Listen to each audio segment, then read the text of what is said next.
Bueno, ¿cómo les va? Con estos videos estamos arrancando los teóricos de los días jueves. Yo soy Juan Califa, soy el jefe de trabajos prácticos de la cátedra y soy quien voy a estar dando estas clases. Les hago una aclaración que seguramente ya la habrán oído, pero no está mal volver a decirlo para los que no hayan podido eh, escuchado en la presentación del lunes. Los teóricos los daba el profesor Vicente Cupo hasta el cuatrimestre pasado, por supuesto todo reformulado con las condiciones de la cuarentena que implicó este año, pero el profesor Vicente Cupo está en tren de jubilarse y en ese sentido no está más en la cátedra y soy yo quien lo va a cubrir de aquí en más en la cátedra. Yo hasta el cuatrimestre pasado daba prácticos, por eso verán que algunos videos míos están en los prácticos. Daba algunos teóricos, pero en el horario de Pablo de los días lunes.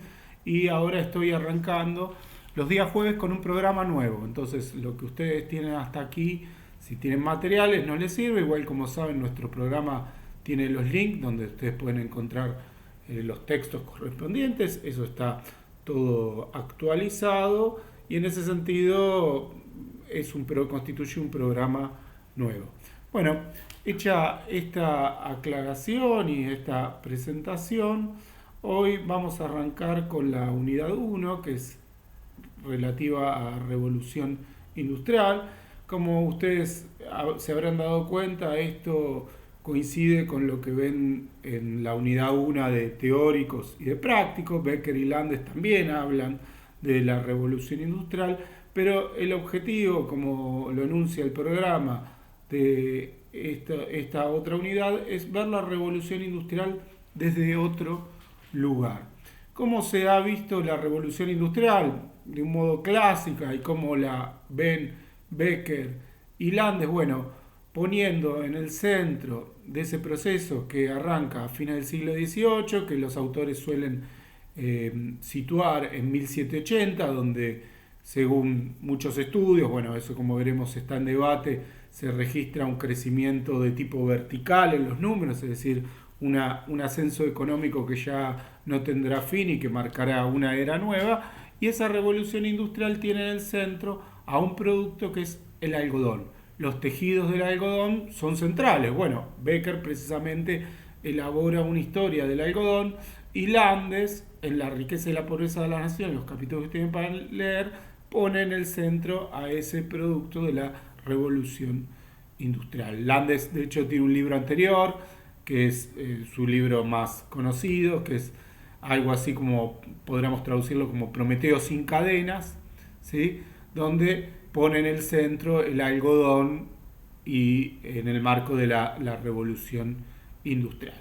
Las interpretaciones que vamos a ver en esta unidad establecen otras perspectivas, porque o bien observan desde otro ángulo el proceso británico, como es el caso de Berg, o bien se abocan a otros casos afuera de la isla británica, como es el caso de Berg, quien ve lo que ocurre en Francia, o Pierre Kemper, con el que vamos a ver en el video que sigue lo que ocurre en Alemania y Rusia.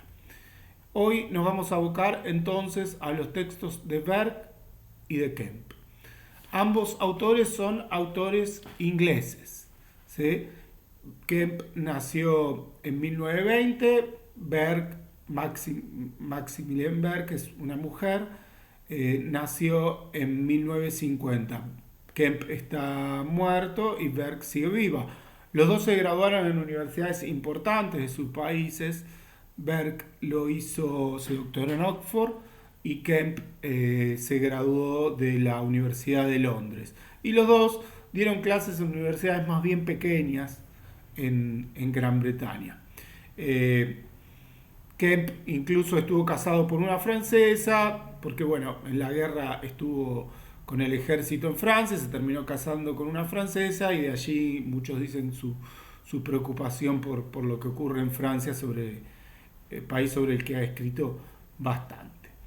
¿Qué es lo interesante de estos dos textos? Si uno los mira, podría decir, bueno, ¿qué tienen de común? Que los dos plantean que la revolución industrial no es un proceso más bien cataclístico, ¿sí? Eruptivo, podríamos decir, como es la visión clásica o una cierta visión clásica de la revolución industrial, en la que se sitúa el propio Landes, sino que más bien es un proceso lento. Pero mientras que Kemp lo ve para Francia, Berg lo ve para la propia Gran Bretaña. Empecemos entonces con este primer enfoque alternativo, ¿sí? Como saben, nuestra materia tiene por objeto poner entredicho autores, hacerlos confrontar, mostrar el diálogo que existe en toda disciplina científica, de la cual, bueno, la historia y lo relativo a un tema tan importante como la revolución industrial, por supuesto, no puede ser ajena. Como dice en su prólogo del libro, bueno, Berg, voy a contar una historia de la revolución industrial de otra manera, ¿sí? Y en esa historia de la revolución industrial que cuenta Berg, lo doméstico, el trabajo de mujeres, el trabajo de niños, ¿sí? Los talleres artesanales tienen un papel muy destacado. Y en ese sentido, lo que intenta plantear es una visión más compleja, ¿sí? Un rompecabezas que hay que armar con distintas piezas, algunas más modernas, otras que vienen de mucho más tiempo atrás, ¿sí? Para entender este proceso de industrialización, que ella califica como una era del desarrollo. Y esto no es un mero nombre que surge al pasar en la obra, sino que es toda una definición conceptual. Porque esta era del desarrollo, por supuesto que también abarcó al algodón y los tejidos de algodón, también abarcó a los metales y a la ingeniería, pero no se aboca, como piensa la visión clásica, en esta triada, sino que abarca mucho más, ¿sí? En ese proceso hay otros productos textiles, ¿sí? Otros productos de la minería e incluso otras áreas que también crecen, como puede ser la construcción, los materiales de cuero, e incluso otras que pueden crecer en menor medida, pero que también hacen un aporte significativo, como pueden ser la producción de cerveza, la producción de velas, etcétera, etcétera. Entonces, lo que trata de hacer la autora es plantear un panorama mucho más complejo de la situación, escapando de esta visión tan lineal que sitúa a la década de 1780 y al algodón, y a los tejidos de algodón, y a la maquinaria en el centro, acompañada por los metales y por la ingeniería que implica ese proceso.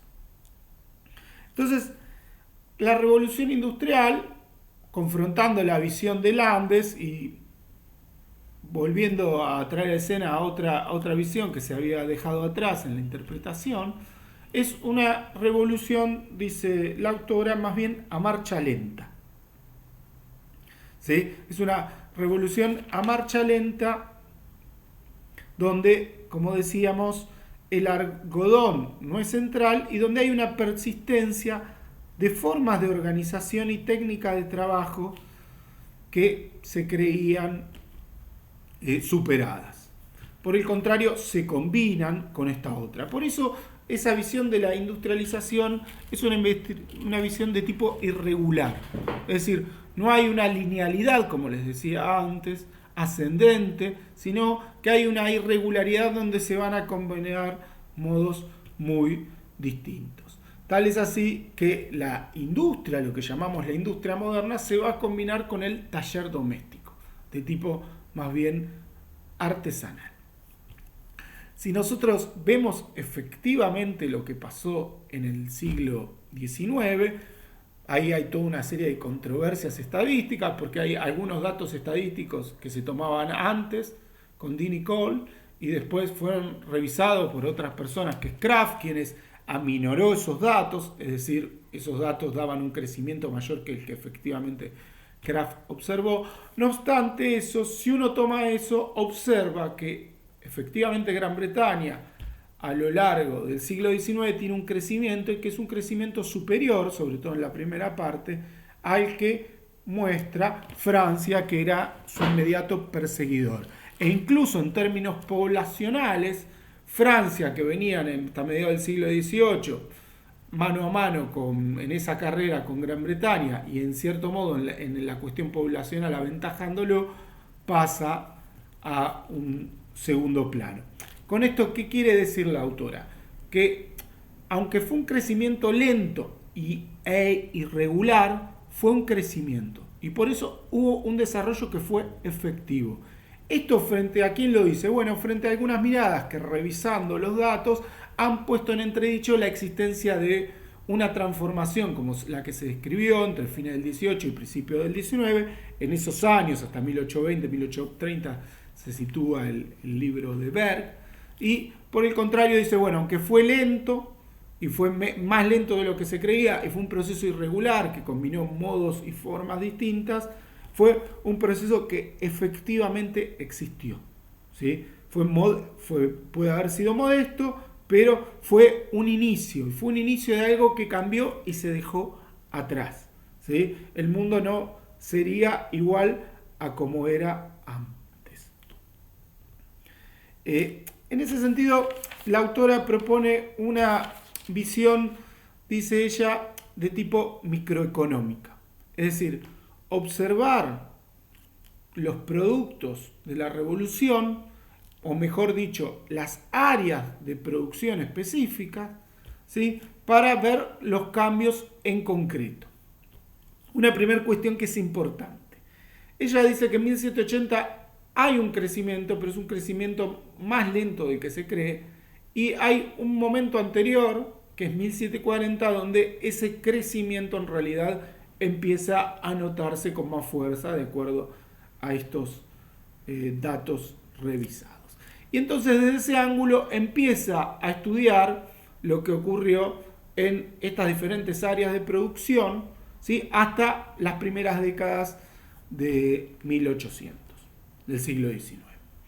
Y por ejemplo, para no abrumar en datos, y como saben, estos videos tienen por objeto, al igual que las guías de lectura, hacer una apoyatura de sus lecturas, ayudarlos a sus lecturas. Después, al fin de cada unidad, vamos a tener una conexión virtual, sincrónica, donde ustedes van a poder saldar sus dudas con esas lecturas. La idea es que ustedes precisamente puedan avanzar en esas lecturas, ¿sí? Y tras 2 o 3 semanas generalmente van a tener una conexión para poder, en el horario teórico, los jueves a partir de las 21 horas, para poder saldar todas las dudas que les genera la lectura.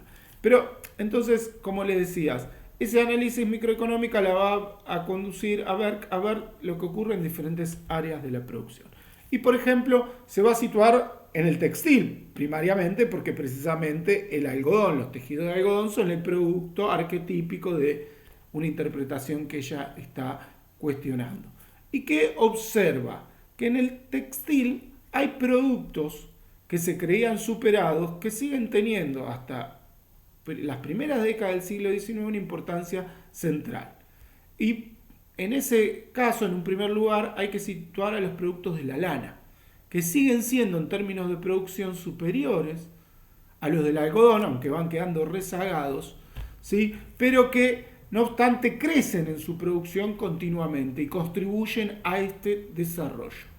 También en ese sentido ubica los productos del lino. Antes las personas, como bien lo muestra el texto de Becker, se vestían, ¿sí?, con lino en Gran Bretaña. Bueno, el lino no es que deja de crecer, sigue creciendo, ¿sí?, sigue creciendo y sigue haciendo su aporte. Y también en menor medida la seda, aunque la seda tiene un mercado exterior, tiene una competencia fuerte en Francia, que ya vamos a ver, donde los productos de la seda son un producto muy importante de su industria. Pero, digamos, todo este combo de productos siguen haciendo su aporte. Y además, lo que observa al hacer ese análisis microeconómico es que las formas de producción a la vieja usanza, es decir, las que dependen de talleres domésticos, las que están ligadas al área rural o a una ruralidad a medias, podríamos decir, que no deja de estar empapada completamente, no está empapada completamente por la urbanización, ¿sí?, siguen teniendo un papel muy destacado. Lo mismo observa con respecto a la minería. El hierro moderno que se utiliza, luego el acero, en realidad está acompañado por otros minerales que también crecen su producción y donde, por ejemplo, el carbón tiene un papel muy destacado. Como verán, después va a incorporar otros productos, ¿sí? Básicamente va a destacar dos, los del cuero, que tienen un crecimiento muy significativo, y la industria de la construcción, y va a mostrar que todas estas áreas se van a desarrollar y van a construir enormemente al PBI, que incluso hasta las primeras décadas el PBI británico estaba más alimentada por todas estas otras áreas que por el propio algodón, que aunque su peso relativo, por supuesto, iba creciendo, no llegaba a marcar una diferencia tan grande con respecto al principio a otros productos y sobre todo con algunos como pueden ser los de la lana o el lino en el terreno textil. Y después de esto, la autora en otro apartado va a estudiar los cambios organizativos. ¿Por qué los cambios organizativos? O mejor dicho, los va a señalar. Acá no hay un desarrollo muy acabado, cosa que va a ser a lo largo de la obra. Pero en este capítulo dedicado a las industrias va a señalar que los cambios organizativos son tan importantes como los cambios técnicos, porque en realidad los cambios técnicos no podrían llevarse adelante sin cambios organizativos, que implican una nueva división del trabajo, una intensificación del trabajo y una reorganización de las redes de tipo comerciales y productivas. Todo esto va a influir en que aumente la ganancia de quienes están abocados a estas áreas de producción y los ingresos. Y en ese sentido, la autora va a poner énfasis en una cuestión, en que las fábricas o el sistema fabril, con la maquinaria que entendemos como moderno, está combinada con la producción doméstica. Y en ese sentido va a decir, bueno, en realidad mucho de lo que hoy llamaríamos como fábrica no era estrictamente una fábrica, porque había procesos de producción que se combinaban, incluso en una misma industria. Había procesos de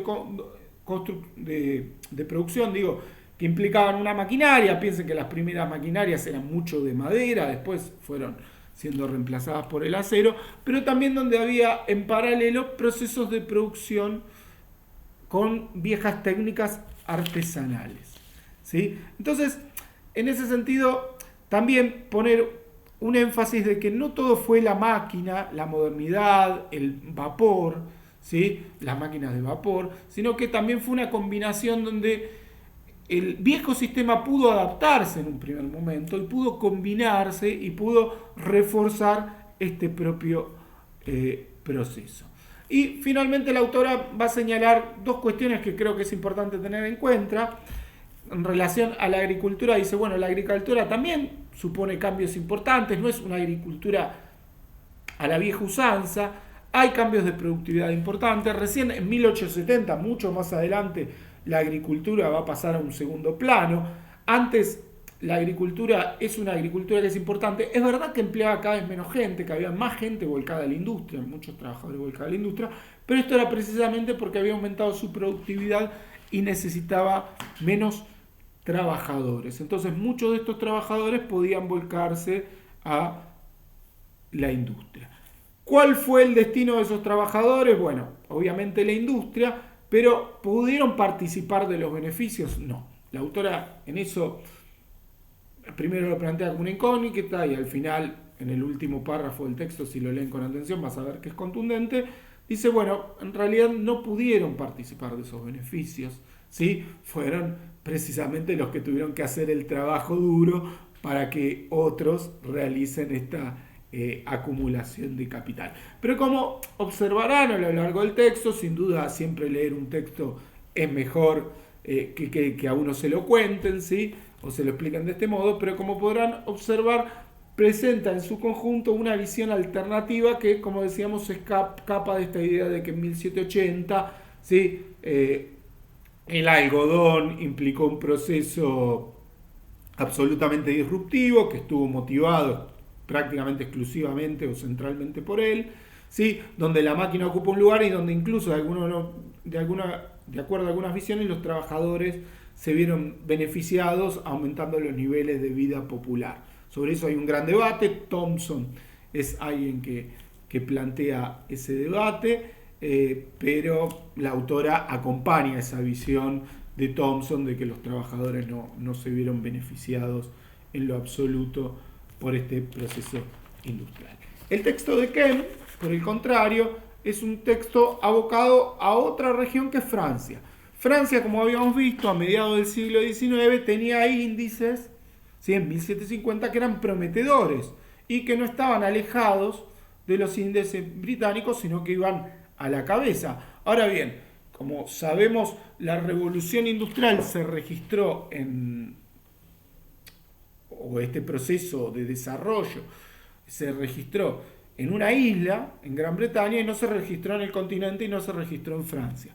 Bueno, la pregunta central entonces de todo análisis es ¿por qué esto fue así? Y el texto de Kem precisamente parte de esta pregunta y señala dos cuestiones que son centrales. La primera es que cuando el proceso francés empezó, más bien en el siglo XIX, tenía una desventaja. Tenía la competencia del proceso británico que estaba mucho más avanzado, ¿sí?, y que ya le había sacado varios cuerpos y había implicado que muchos mercados ya estaban a merced de Gran Bretaña, que también, por supuesto, tenía una expansión colonial significativa que le permitía ganar esos mercados. Pero era un problema porque había otros mercados, ¿no?, de tipo colonial, ¿sí?, donde Francia no podía competir ya porque habían sido ganados por Gran Bretaña. Entonces, esto implicó un problema. Y un segundo problema es que si bien la Revolución Francesa, ¿sí?, a partir de 1790 creó las bases legales o buena parte de las bases legales e institucionales para el desarrollo del capitalismo, de la propiedad privada, de la gran propiedad privada de la industria, no obstante eso, al principio implicó también un gran proceso de convulsión social que puso en jaque muchas de las industrias que podrían haber sido pregoneras en este proceso por parte de Francia. Francia tenía un problema antes de la Revolución Industrial.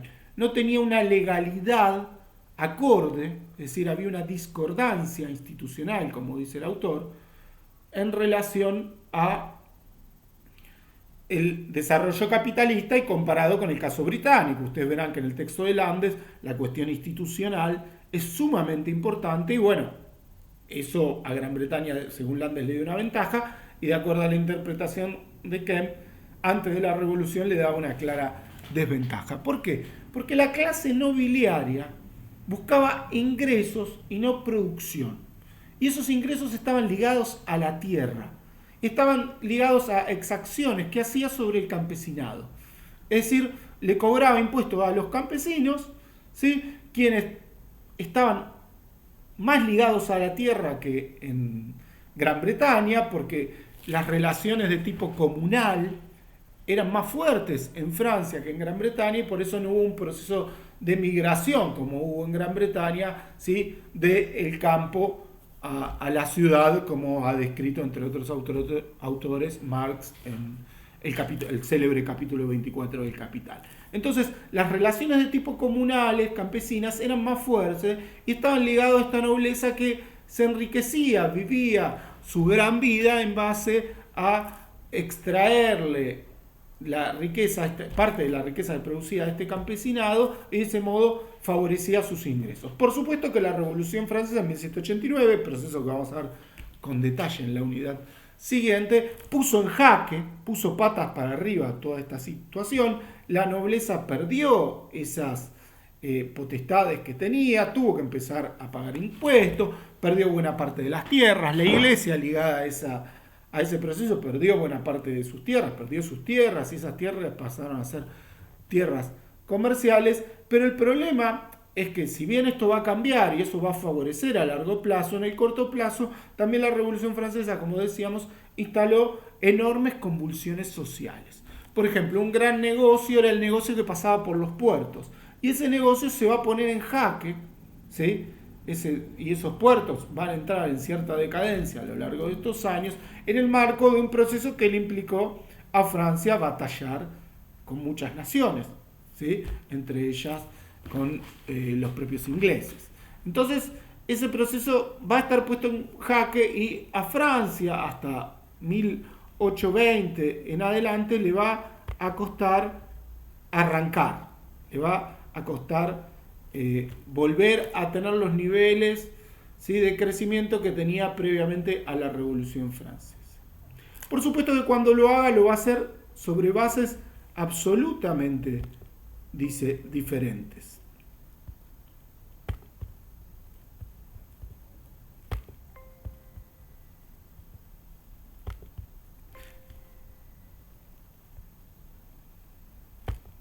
Disculpen, tenía un problema con la computadora, tenía que me aparecían los cartelitos de Windows, tenía que sacar. Entonces, como le decía, va a implicar que a partir de ese proceso, a partir de ese siglo XIX, las condiciones, ahora sí, de tipo institucionales, legales, sean favorables porque precisamente se favorecía la propiedad privada, ¿sí? Y va a aparecer una burguesía de nuevo tipo desplazando a esta clase nobiliaria.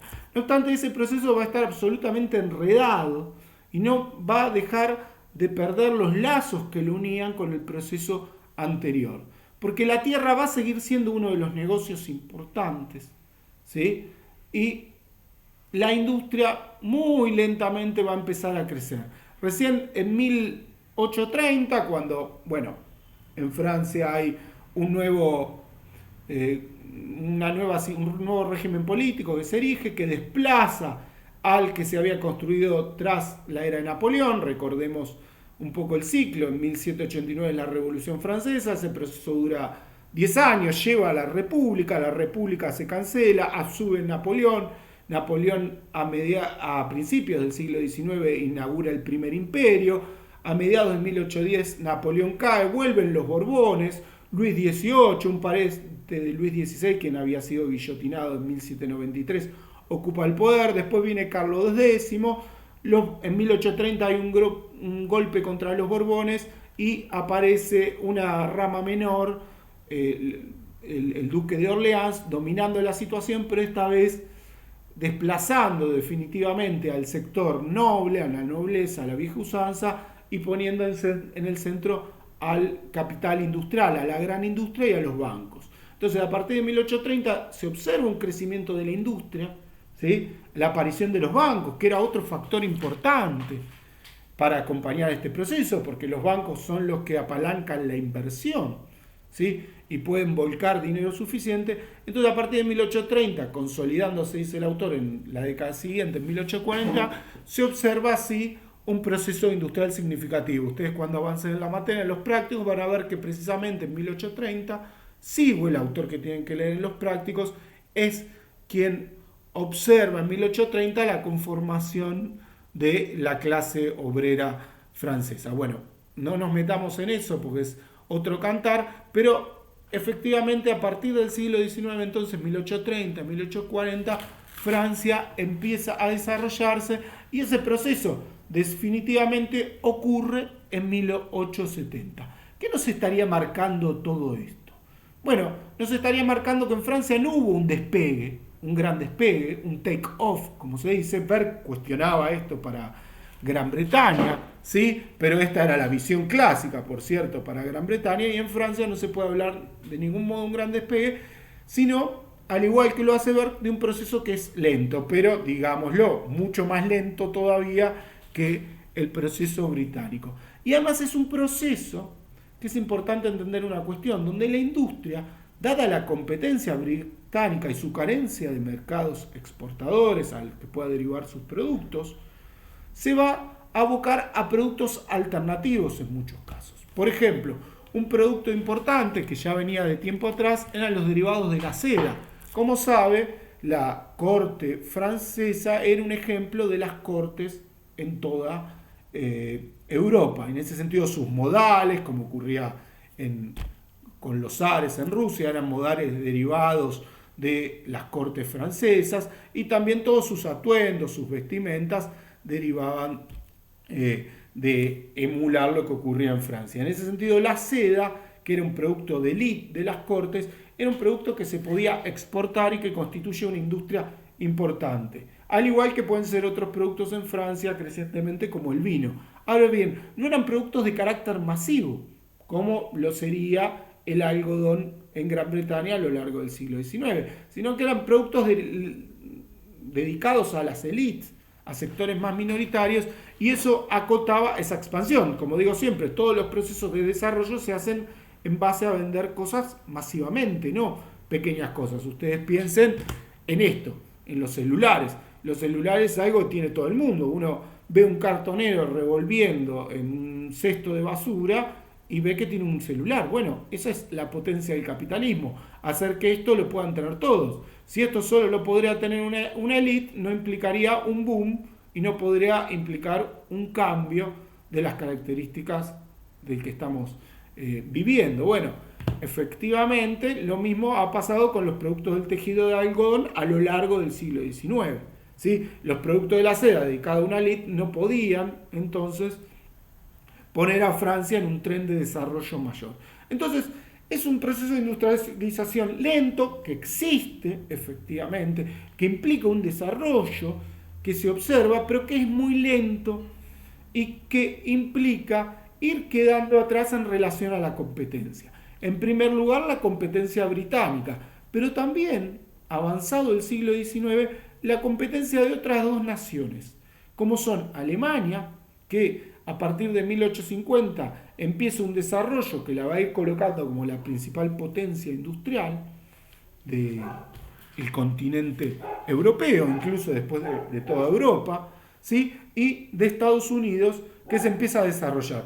Por eso, aunque en Francia este desarrollo existe, siempre en vistas de la comparación pareciera que es un desarrollo sumamente defectuoso, que es una industrialización defectuosa que siempre va perdiendo, primero con Inglaterra y después también con Alemania y más tarde con Estados Unidos. Entonces siempre es un proceso que se le ha endilgado sus carencias significativas. El autor al final del texto hace cierto repaso donde dice, bueno, ¿en dónde podemos situar estas carencias? Dice, bueno, las situamos en el terreno agrario, es decir, en las relaciones que acarrea Francia de la Revolución Francesa. La Revolución Francesa le dio mucha tierra a los campesinos, pero esto también implicó que esas personas no pasaran masivamente a la industria, sino que sigan afincadas en la tierra, haciendo una agricultura que en buena medida es una agricultura de subsistencia. Aunque hay buena parte de esto que deriva al consumo, en buena medida es una agricultura de subsistencia, ¿sí? Y que no implica la formación, o pone un freno, mejor dicho, una traba a la formación de relaciones capitalistas de tipo moderno.